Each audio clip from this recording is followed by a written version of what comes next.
Here are 5 doors in your heart that attracted that narcissist.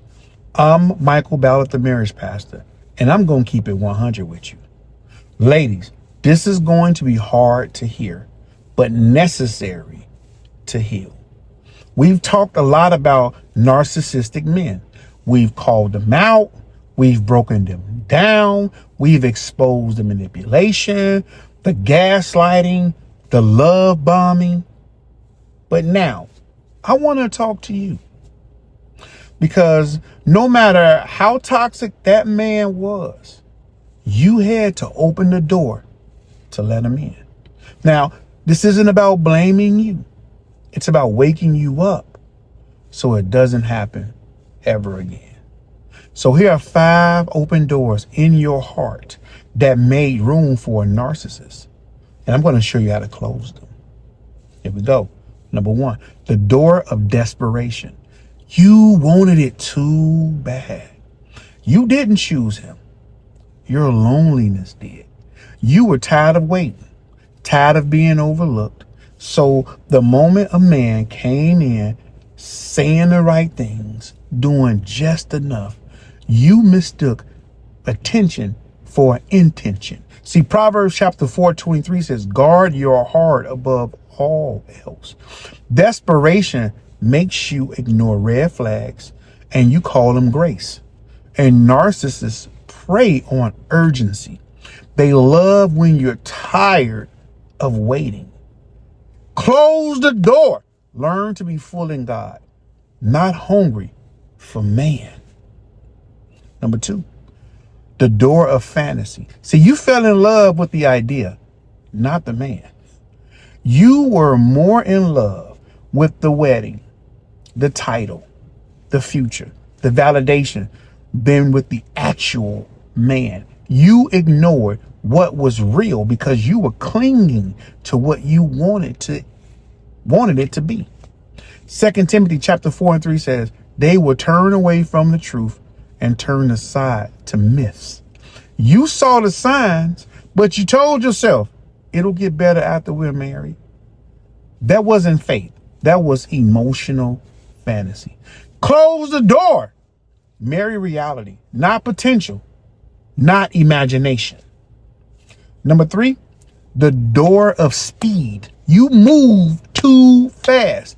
He rushed the relationship. You were engaged too quick, moved in too early. You skipped processes for pleasure. You bypassed peace for a title.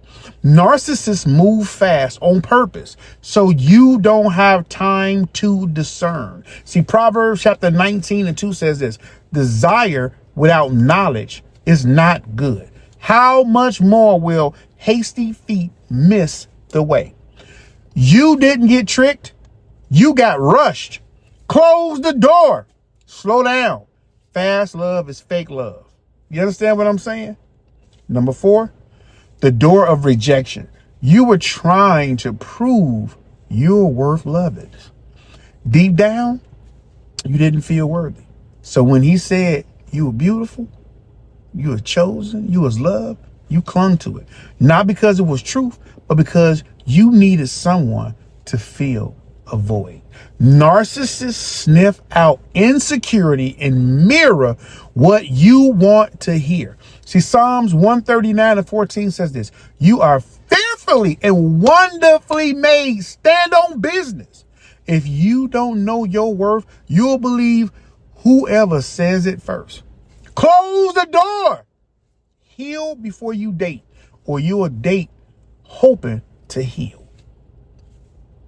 And number 5, the door of silence. You ignored the voice of God and the voice of the people who loved you. People warned you. Your spirit was unsettled. You saw things that didn't feel right, but you silenced discernment for romantic security. Isaiah 30:1 says, woe to the rebellious children who carry out a plan, but not mine. God didn't stop speaking. You just didn't want to listen. Close the door. If you have to mute God to be with him, it's not a blessing. It's a trap. I'm trying to help somebody. This is my final word, sis.